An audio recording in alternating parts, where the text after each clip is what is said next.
I know. It's about damn time. I am very behind on my 39 videos. I still don't know what to call those. And I apologize. But I'm here now. I'm going to try to not get into details. We all know how I feel about the details. I really love the details, but um yeah, so hi YouTube friends. It's Trish here, I think.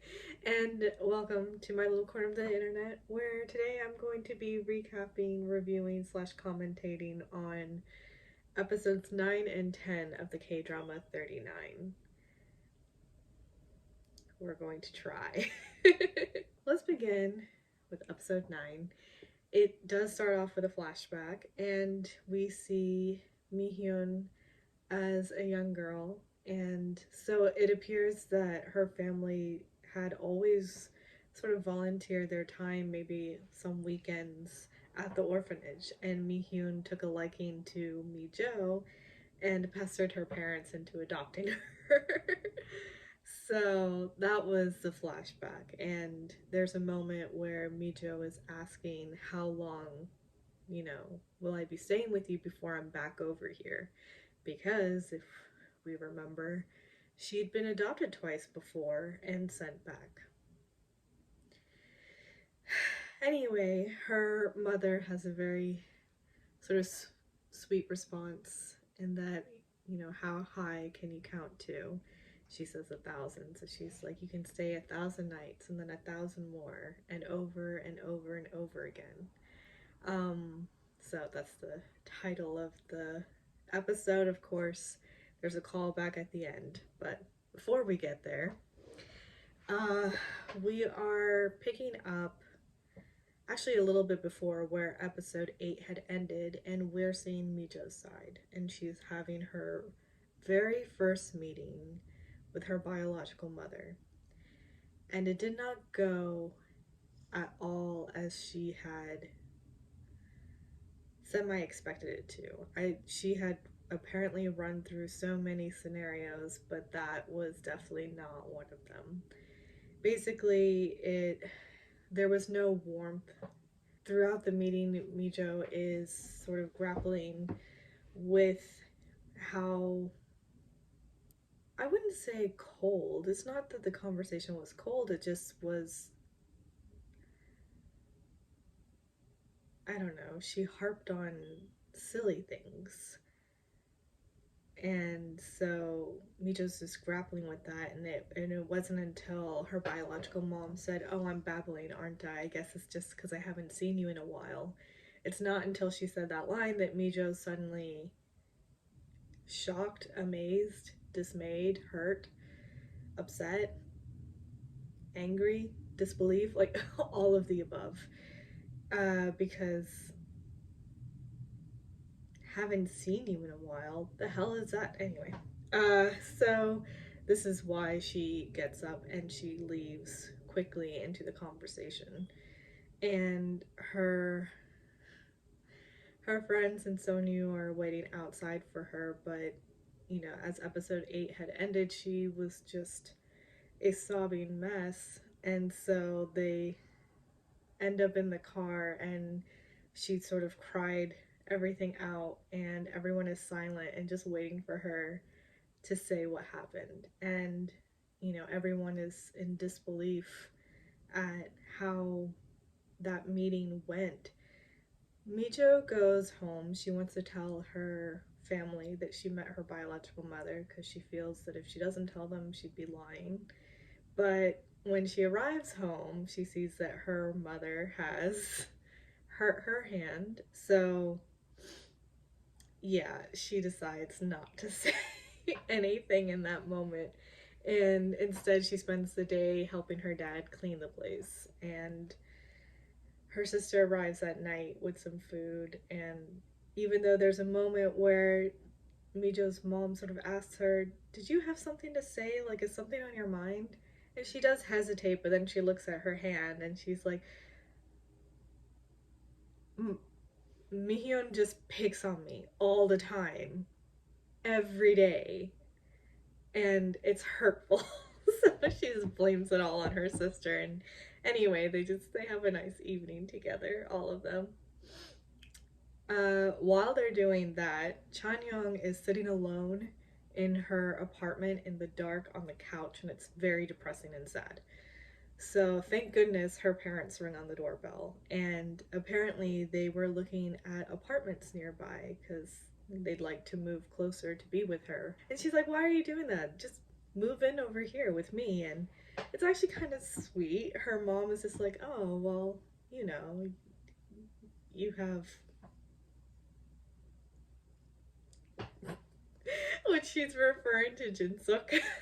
so So Chanyeong even acknowledges and is like, "What? You're respecting your daughter's privacy? Is that what's happening over here?" So, um, but anyway, she lets them know that she's decided to, I guess, end things with Jinsok and just remain friends. I think this is also happening in the same night. Sonju visits Sowon. She's saying, don't create issues over me. Just, I think she's saying, just don't make things bad. And he's like, things are already bad. And she glances at his hand. Actually, before that, she had asked about Mijo and, what do they do? And he seems really happy. So she glances at his hand and is like, what? No couple ring? And he's like, oh, it's the feelings that matter. And she's like, maybe it's because I'm young, but I was always looking forward to when I would get my couple ring. So he puts the thought in his mind. Or maybe he's always wanted to, but also sort of looked at it as there's so much going on right now and they're older. So but I don't think that really matters. I've seen it in other shows where they are older couples and they're doing couple rings. So anyway, thoughts in his head now. Juhi's mom is at the bank with Juhi, and this is where she finds out that her mom had been saving up money for some time and was going to gift it as a wedding gift, but, well, since. Anyway, take it now. So, and Yuhi tries to refuse because it's a nice sized nest egg. And, Juhi's mom is just like, you've worked so hard for so long, and this would have been your tuition money had you gone to college, so take it and spend it the way you want to spend it. Do what you want, do what you like. So, I mean, thanks, mom. And so we see her next outside of a real estate agency looking at the listings and sort of lamenting at the prices for apartments. And Hyunjun shows up, who's also looking for apartments because he's sick and tired of the traffic and he might as well move close to his restaurant. So they go and they look at apartments together and they have lunch together. And he had supposedly brought her to lunch because he's checking out his competition. And there's another Chinese restaurant that's famous for two dishes, and so he is ordering for them. But, he still does sort of want to spend time with her, I think, because he's like, the day is nice, let's go for a drive after this. There's nothing in there about needing to do anything, because essentially first he was saying, oh, why don't you help me look for apartments too? Anyway, it's actually kind of sweet and chill. And she ends up getting a text from Chanyeong who says, it's a nice day, let's go have some coffee. And so he actually drops her off at the coffee place and she invites him in, but he's like, oh no, like, you spend time with your friends, I'm gonna move here soon and then you'll get sick of me because I'll always be around. And he actually makes a point to say, like, spend time with Chanyeong. So do we have another thoughtful, considerate man on our hands? Like, even as he's driving away, Juhi is like, oh, he's a man of many charms. And it's like, yes, he is. sweet. And anyway, her friends are frustrated that she didn't, let them know that she was with Hyunjin, because then they would have been like, don't come over here. But I think next Chanyeong brings up that her mother's birthday is coming up and she wants to do something special because this will be the last birthday that she will spend with her mother, which her two friends are silent for a second, and then Mijo is just like, why do you talk like that? Like, will you please stop? And like, do you have to keep on bringing it up? Do you have to say it all the time like that? So and as they're sort of bickering over ideas of what to do, Juhi's looking on her phone and finds a bakery, and it has really pretty cakes. And so Chanyeong is like, "Oh, this is a good idea. Yeah, let's do this bakery." But both her and Mijo end up getting a text message, and they both leave. So Mijo is meeting with Sonyu's dad, who, in typical K drama fashion, who's the rich father. Well, actually, and this is not even the similar case because she is a doctor. She doesn't come from a poor family. But anyway, apparently, her being an orphan is what's the issue here. And he tells her that it bothers her and he wouldn't be comfortable with having a daughter in law like her. Anyway, um, and Mijo handles that conversation really well.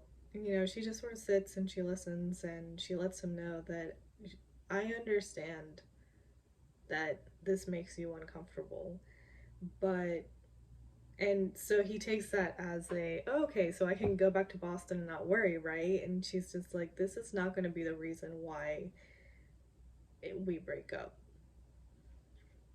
Like, I understand how you feel, but you need to understand how we feel.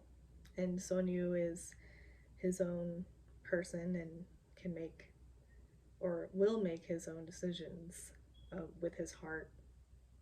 So, bam, mic drop.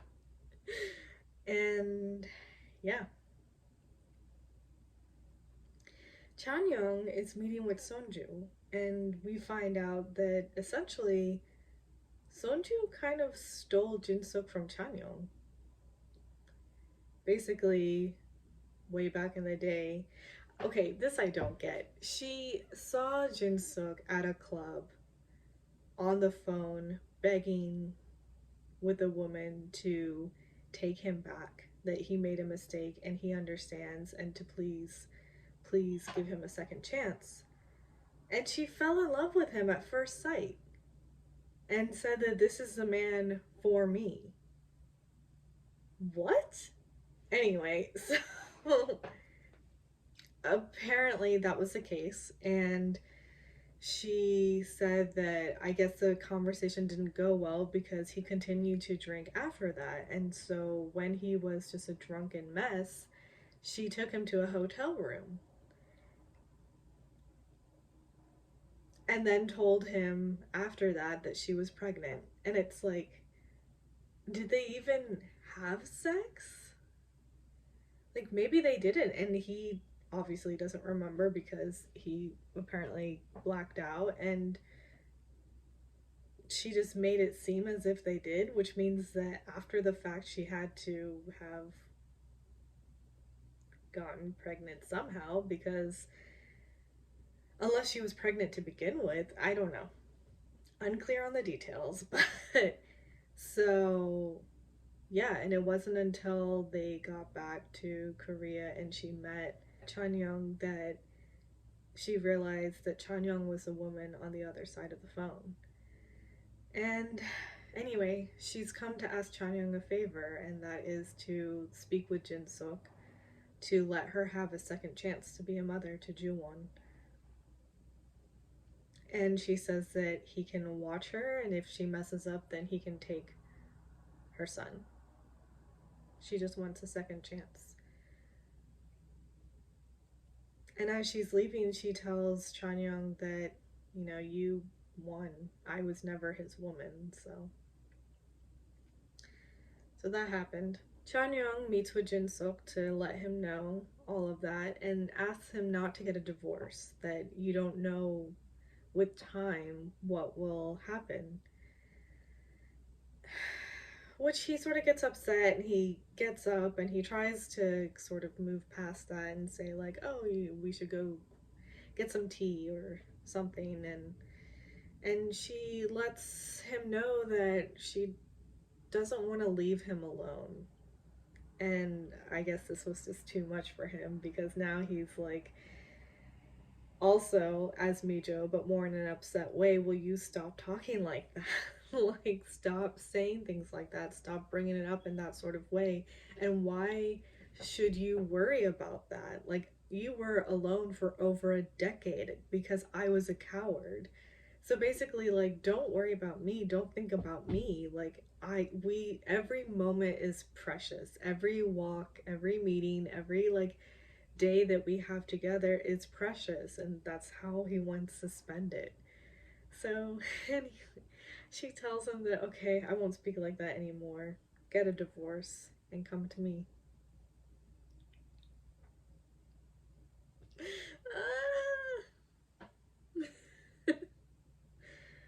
Oh, man. Sonju meets with his dad. I was a little surprised. I guess his dad called him over to let him know that, yeah, I told her to her face, she's not good enough to be my daughter-in-law. Like, I don't know how this ended up happening, but Sonju has found out, and he's really upset, and is like, well, I'll convince her somehow, but you will not contact her again. You will not call her again. You will never meet with her again. And tells him that she is very important, and he's gonna spend the rest of his life with her. Sorry. Okay, important moment, Trish. Stop.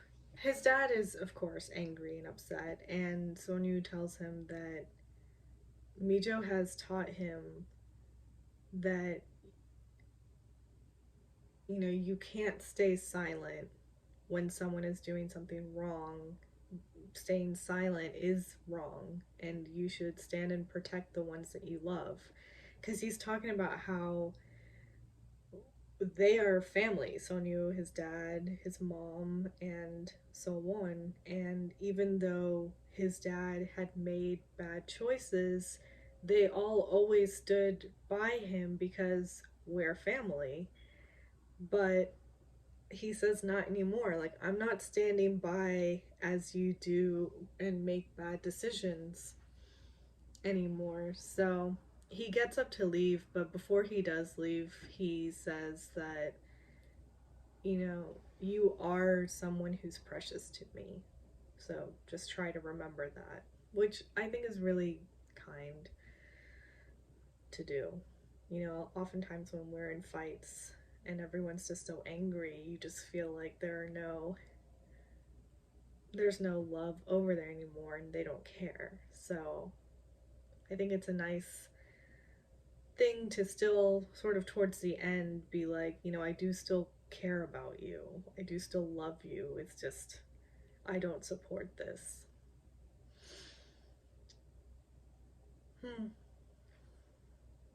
Chanyeon goes to the bakery to order that cake, and there's a 5 p.m. pickup. She must pick up by 5 because the shopkeeper has plans that night.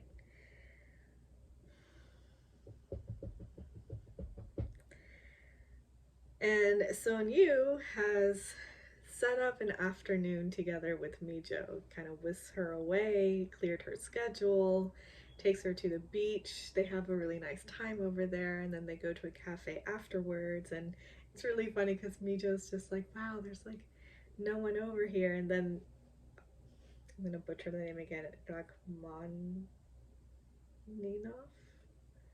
the composer that they both like, it starts to play, and she's like, ah. And so he tells her, like, I set all of this up. And she's like, yeah. And he's like, no, really, I planned for all of this. So, you know, she's really not believing him in the beginning until she really notices that, yeah, the cafe is empty. And it's dawning on her that, wait, I think he actually did set this up. And the waiter comes and drops off that little blue box. which he kind of like loudly puts it down on the table. Um, and anyway, I was so sure that Sonya was just going ahead and proposing. I mean, he already kind of did at the coffee shop in episode 7 or 8, whenever that happened. Uh, so, I mean, I took that as a proposal. He opens the box and shows it to her, and and it's matching rings, so they are couple rings, which Tiffany rings as just a matching couple ring, like this token of a promise, I guess, commitment together, like promise rings here in the States. I don't. Tiffany's. I for sure was thinking this was a proposal. The way he had set up the whole afternoon just felt that way. And then to find out, no, they really are just matching couple rings. And they're Tiffany's. Like, aren't we supposed to be trying to save money to pay back our dad? Like, not off to a great start. So, anyway. She does look at them, but she needs to know first, can he still love her after finding out that her mother is in prison for 7 accounts of fraud? And he tells her that he has feelings for her, for who she is. He gets excited to go to work and he gets sad to go home because he wants to spend as much time as he can being around her because he has feelings for her. And Mijo begins to bring up that she had a meeting with his dad, and he says that he's really sorry that she heard those words. And she tells him that no, like, you weren't a part of that. It wasn't anything anyway. So she doesn't harbor any bad feelings towards him because of that. Like, the words did hurt her, but. So anyway, she holds out her hand for the ring and he puts it on her. And then he holds out his hand for her ring, so she puts it on him. So anyway, they have matching rings now. Oh, they're so cute. Anyway, yeah. So, the next day, Mijo's admiring her ring in her office when she gets a phone call, and it's her biological mother.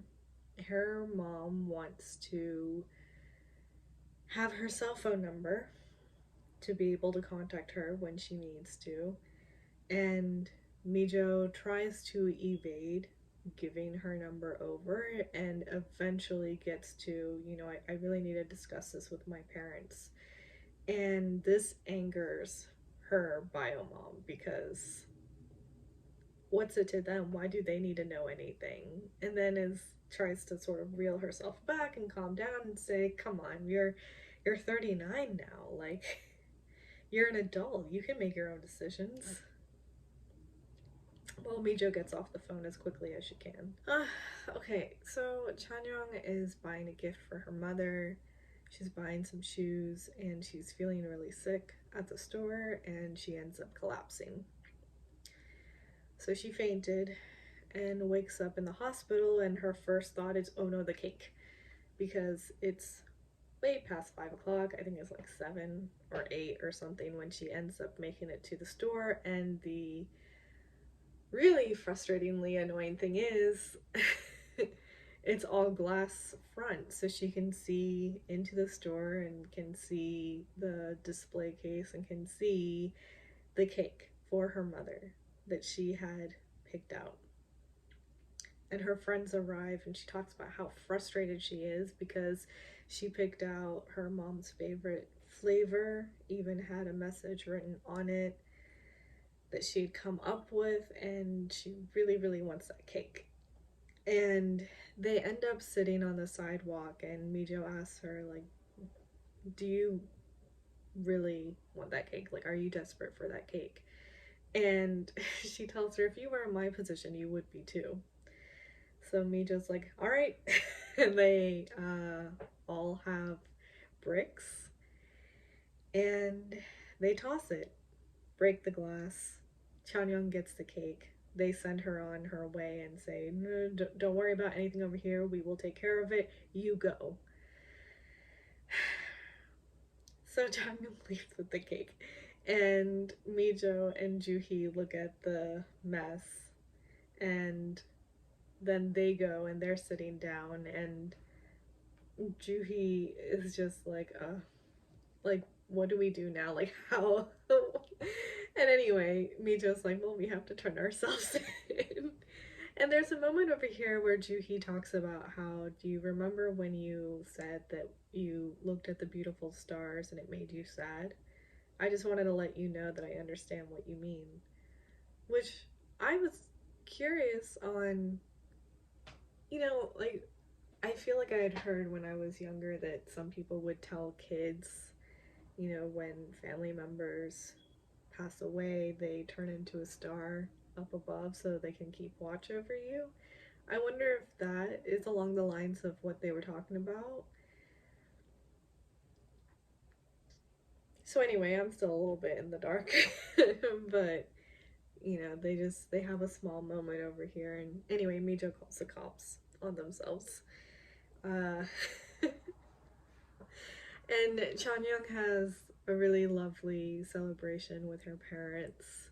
They blow out the candles and they joke about gifts, and anyway, it's a really nice time. And she ends up slipping away so that she can meet her friends at the police station. And her friends are talking with the shopkeeper, and the shopkeeper's like, oh, no wonder my heart was breaking as I was making this cake. And it's just like, oh my goodness.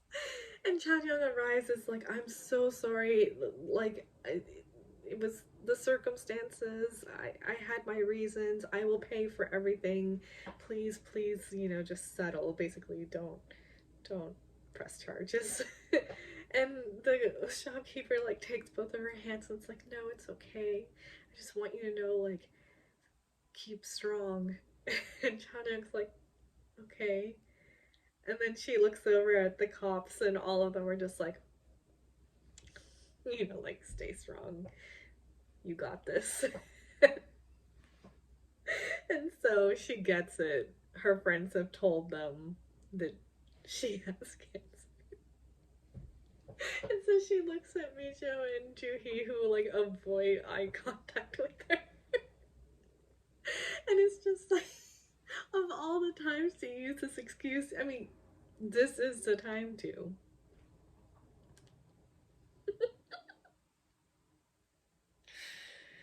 Oh man, it is just so funny, but it's the truth, So of course they're gonna say it. Anyway,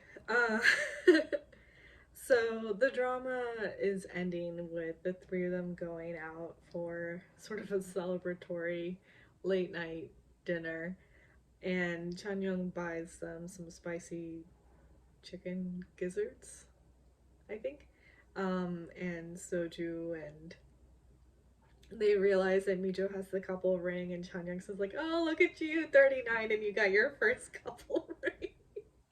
Anyway, they're having just a grand time, the three of them. They're laughing, and anyway, it's just really nice. But you start to hear the voiceover, and this time it's all three of them sort of say something. Chanyeong talks about how, it's nights like these that make me feel that I could just continue to live on.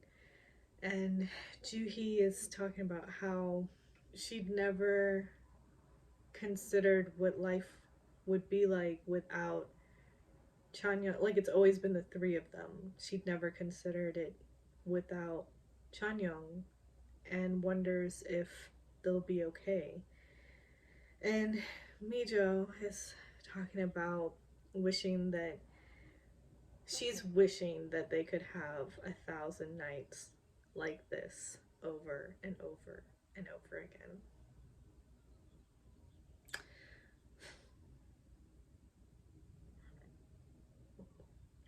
These episodes always have to end on a note that makes me emotional. So, let's move on, shall we? Episode 10.